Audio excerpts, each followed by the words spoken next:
Hello and welcome to the Success Showcase. I'm your host, Eric Lopkin with the Modern Observer Group. And with me, as always, is Chip Janiszewski from the Happiness and Success GPS. Chip, how you doing this week? Doing great. How about you, Eric? Doing fantastic. We are heading into fall. And here in the Northeast, fall temperatures have hit.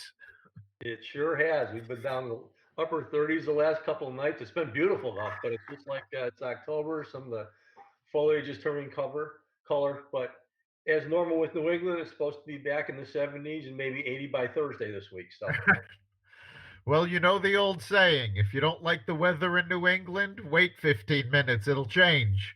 there you go. So we're going from air conditioning to heat to air conditioning all in a week. Right. So today we're going to talk about time management. And time management over the last several months has been a unique challenge because it's not a matter of just tracking your time and making sure everything gets done. People have actually been losing track of time, not even knowing what day, week, or sometimes even month it is. I have meetings that are scheduled on the same day each month, second Thursday, third Friday, things like that.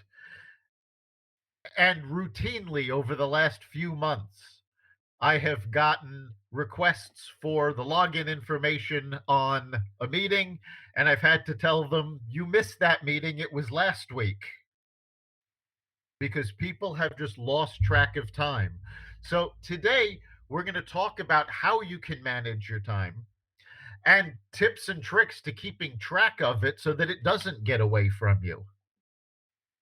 Yeah, especially since time management will not be the same moving ahead now that we have this pandemic and the new normal and so on and so forth. I mean, the whole workplace arena has changed where a lot of people obviously have been forced to work out of their homes for the last several months, but a lot of people are never going back. And so businesses are adjusting as far as how they run themselves, which is going to affect how your time is managed at your home. And then you're juggling the new school schedules where you have kids going to school 2 days a week and homeschooling 2 days a week. So there are a lot of different things to consider. And obviously, work is important, but having a balanced life is very, very important these days. And it's really important more than ever now to work on yourself to keep yourself, number one, sane, but number two, physically fit, work and things like that. So it's a whole new picture and it's exciting in different ways. But as you're saying, I mean, a lot of people are losing track because they've been home for so long and they've just been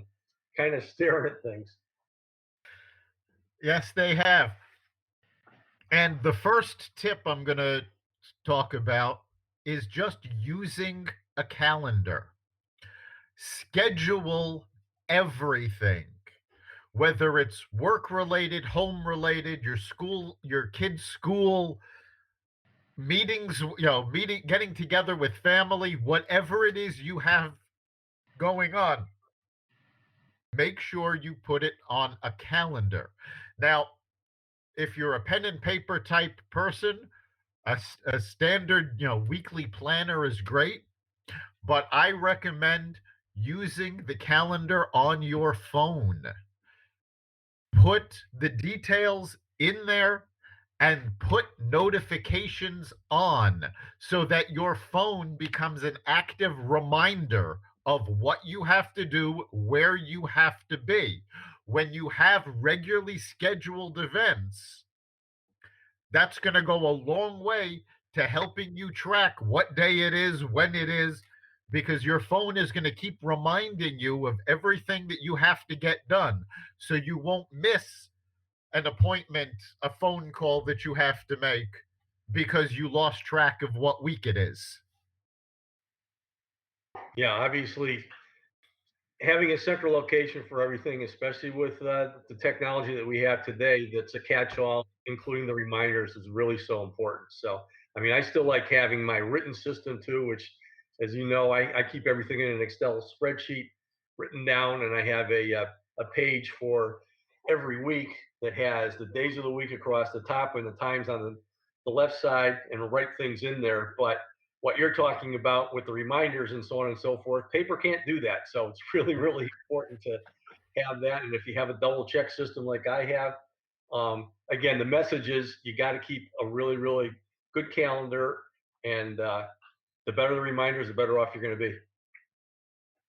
Right. And make sure if you have multiple calendars, say on your desktop computer, on your laptop, on your phone, make sure they are all synced. Android phones can sync using Google Calendar, iPhones can sync using iCloud, but make sure all of your calendars are working together. So if you put an event in one calendar, it appears on all of them. This way, you're not putting something on your phone and putting something else on your computer and having conflicts. Yeah. What system do you use? Because again, I'm more manual, but if do you have any particular suggestions for our listeners out there? Well, I personally use the calendar on my Mac and iPhone and iPad. They all sync up. So no matter which one I'm looking at the same calendar. And that's just built into the phone. It's comes with the system software. So it's everybody who has an iPhone or a Mac has this system. It's just a matter of using it. And Okay, that sync too with like programs like Outlook, because I mean I still use Outlook on my computer, and reminders are stored there when I have like Zoom meetings coming up and things like that. you can sync it with Outlook. And what I really like is that because of the way Apple works and when they integrate everything, Siri will actually look at your mail program and see if there is an event that somebody emailed to you or that you emailed to somebody. It will ask you, do you want to put this on your calendar? And sometimes it'll just put a tentative event on your calendar for you to check. So if you forget to put it on your calendar, the computer does it actually for you. It's amazing. It's almost like Siri's your guardian angel. So, um, obviously, other time management skills that you need to do, especially if you're working from home now. I mean, you have to look at the logistics. You have to look at your workspace. You have to look at planning your schedule around what you may have going on at home, such as children around and things like that. Uh, you're also going to be doing probably a whole lot of Zoom meetings. So you really have to set up the situation and put it in your calendar as far as when you're doing what um, to really adjust to life at home. Absolutely. And that includes things like a to do list, a checklist. Write everything down. Don't try to keep it in your head. We've talked about that a lot. It's better to have a record of what you need to do and when you need to do it. So if you have a to do list program that can tie into your calendar, even better. If your to do list is on pad and paper, that's fine. But make sure that items on your to do list have deadlines and what day and date these need to be done by. This will help you keep track of time. Now, I actually use a program called Things. One of the things that I love about this program is that when I launch the to do list for that day, it pulls events from my calendar. So not only am I getting the to do list, I'm also getting everything that was listed on the calendar that has to be done today. So it's a backup to the phone's notifications. When I turn everything on in the morning, it comes up on my screen, and I say, okay, this is everything I have to do today. Yeah, having everything in one place. I mean, calendars are not just for appointments.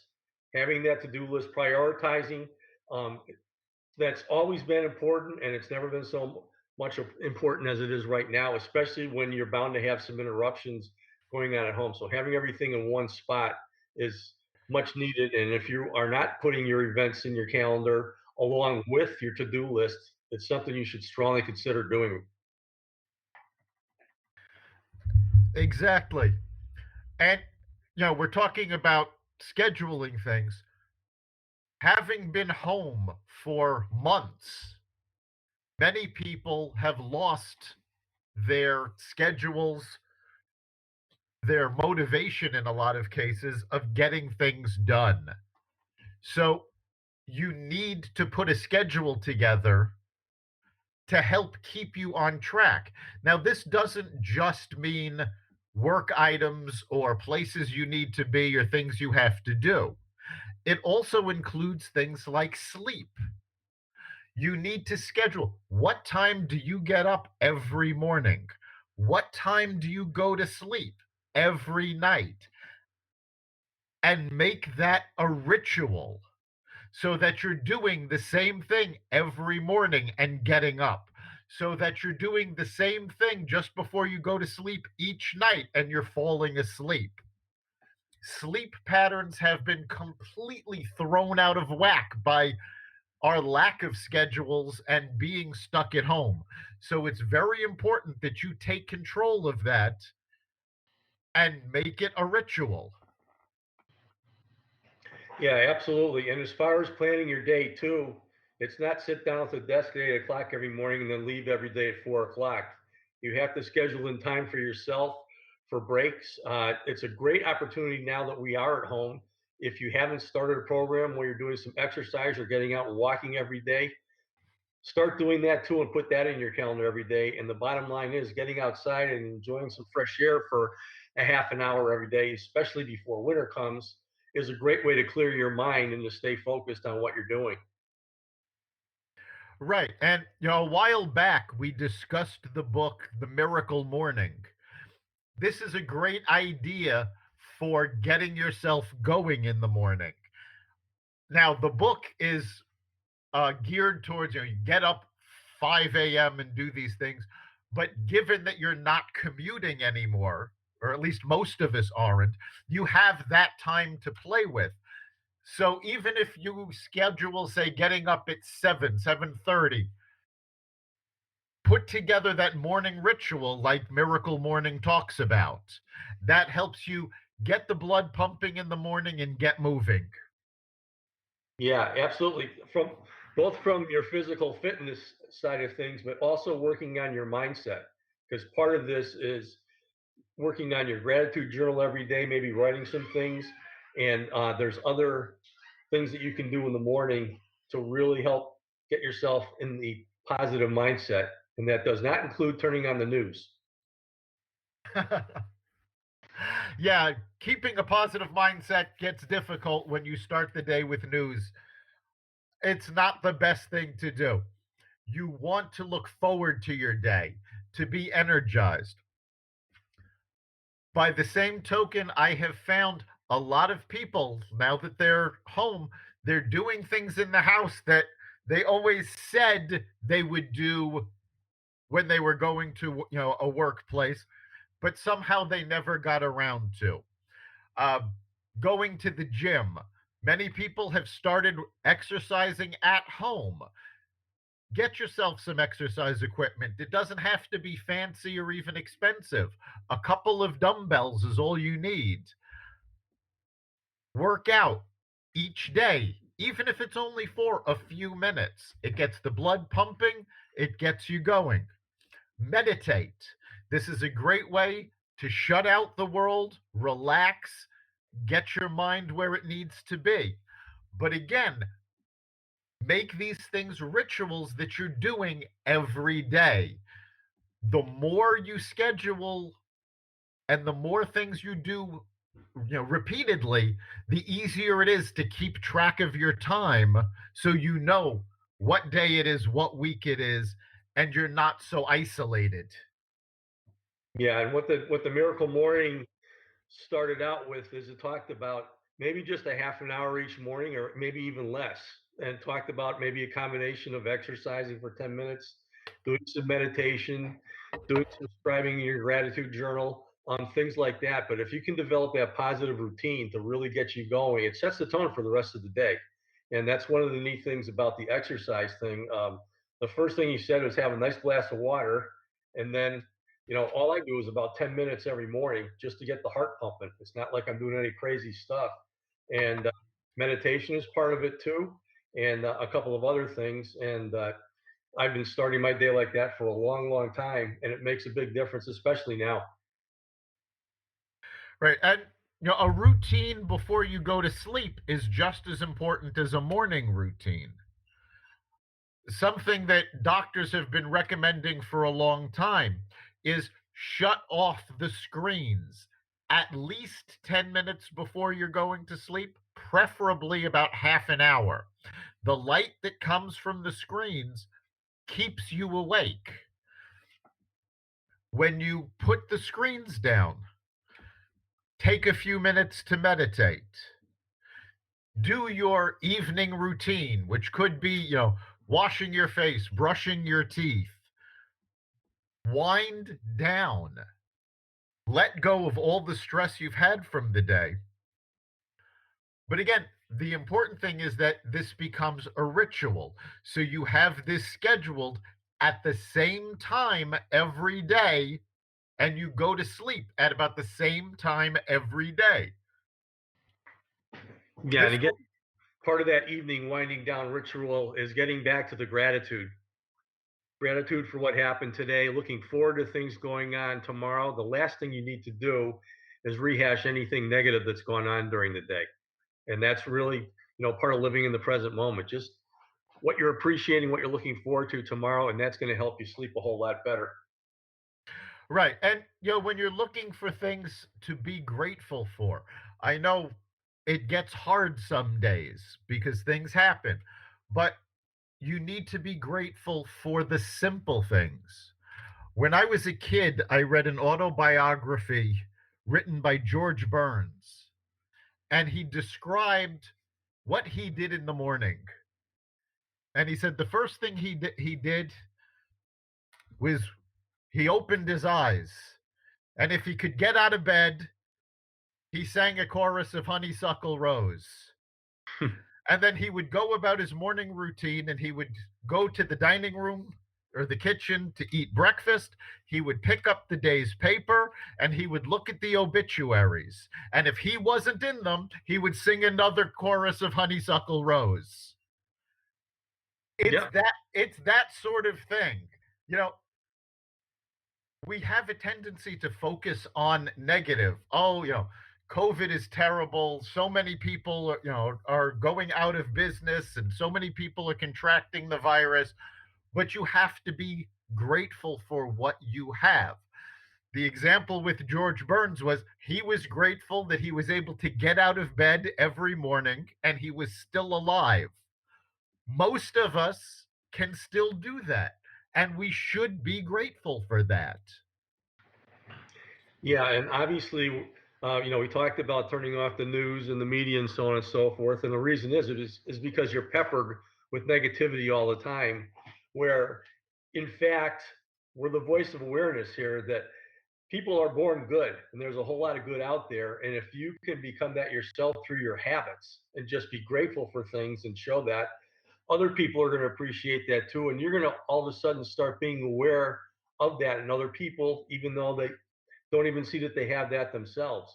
But people talk about changing the world, and we have the pandemic, we have the racial injustice, which is a huge issue right now, and so on. But there's a whole lot of good things going on as far as the way people feel about it. Not only now, but it's pulling out the feelings that have always been inside of people, and now we're really starting to act upon them really as one, because we're all hurting from this thing and we're all outside of our comfort zones and we need each other, and we never realized how much we needed each other so much until now, and that is a good thing. And so to go forward in a positive manner and spread that, because positivity is contagious a whole lot more than negativity is, even though it's not going to be covered in the media. Just make that part of your philosophy every day. And again, that's something that you have to get into. What we're talking about is developing new habits, the way that you look at things. I will have a positive perspective because the bottom line is your perspective guides how you respond to life's events. All right. And when you're scheduling things, you should not just be scheduling deadlines and places you have to be, or what time you have to drop off your kids at little league or whatever it is. You should also be scheduling time for yourself. So you should be scheduling, say, half an hour to read a book or listen to an audiobook, half an hour to take a leisurely lunch, half an hour to an hour. Make yourself something that you enjoy, food that makes you happy.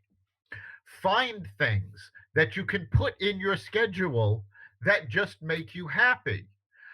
I just recently started a new, I don't know if I would call it a ritual yet, but before I go to sleep, the last thing that I watch on television is now old episodes of The Tonight Show with Johnny Carson.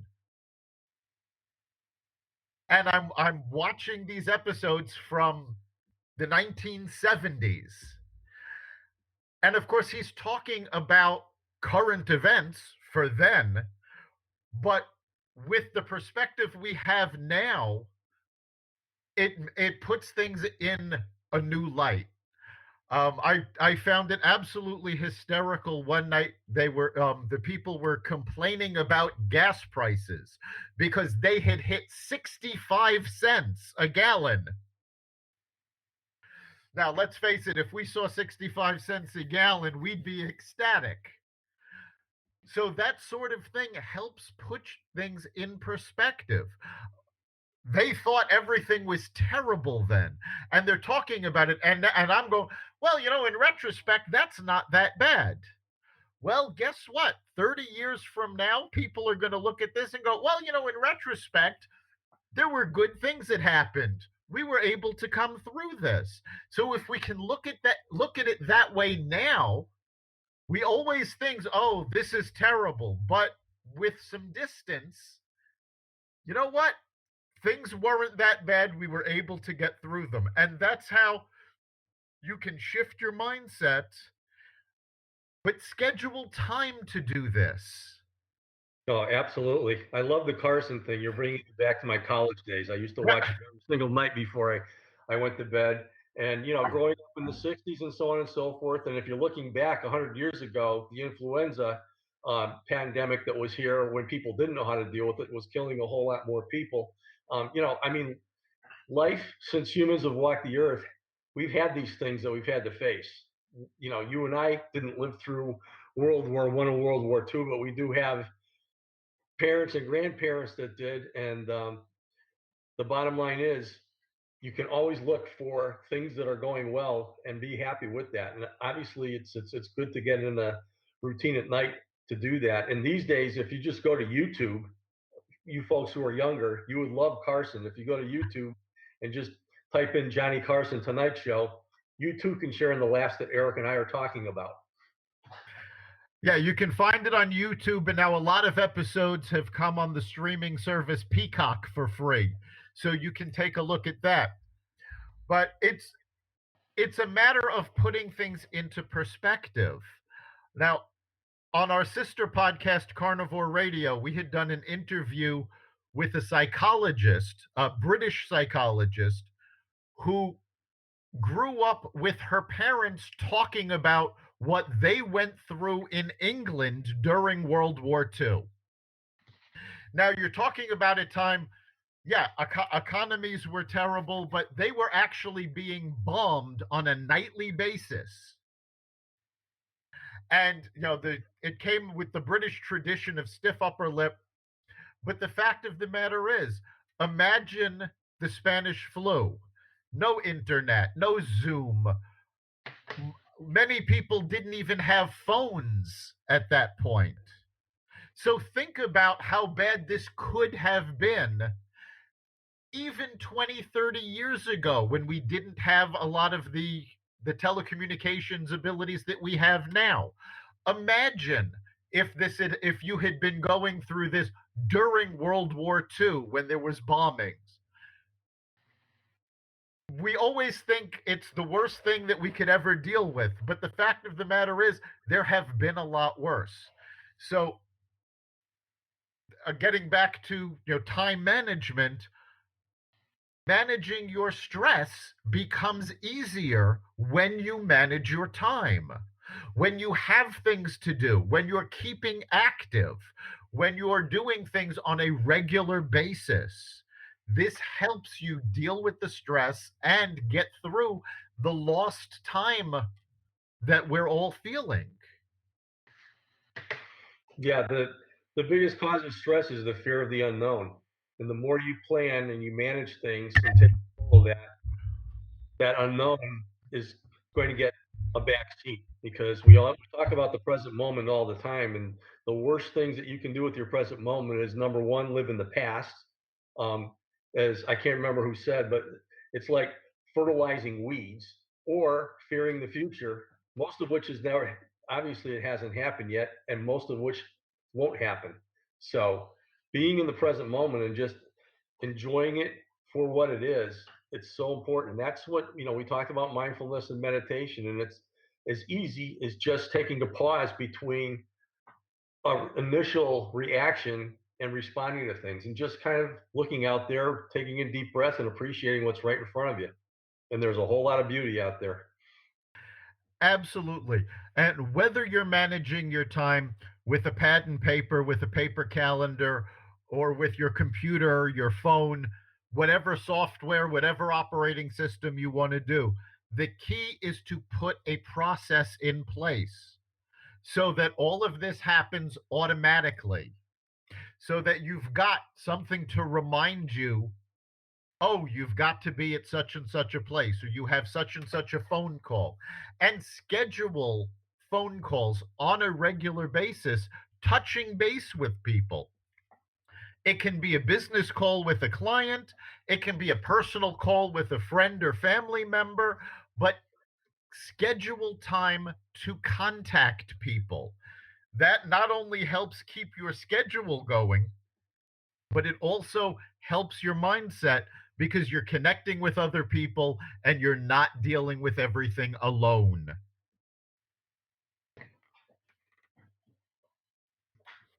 All right, so we're coming up on the end of our time. So, Chip, what do you think is the big takeaway from today?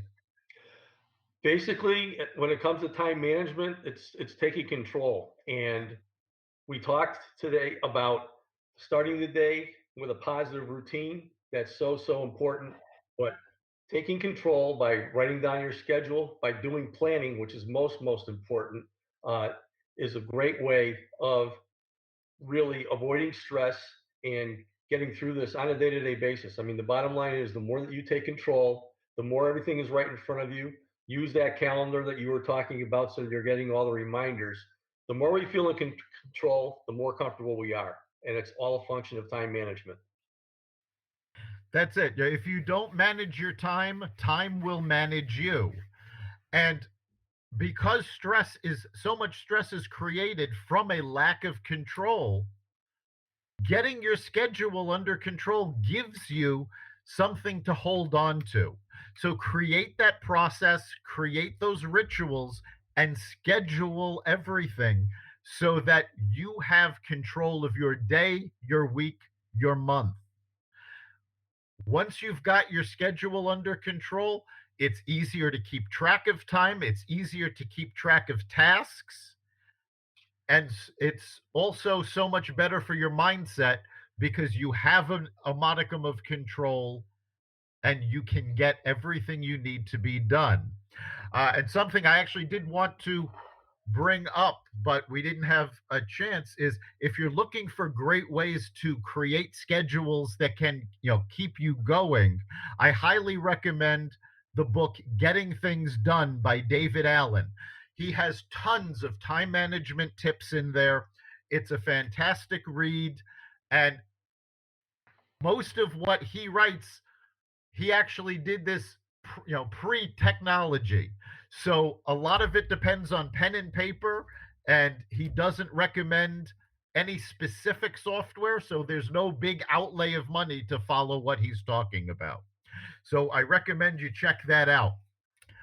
You've been listening to the Success Showcase. You can catch us every week at at xvadio.com/podcasts. You can also find us on the Apple Podcasts app, Google Play, iHeartRadio, Spotify, and Stitcher, along with our sister podcast, Carnivore Radio. Remember, make this your best week ever and make next week even better. See you then.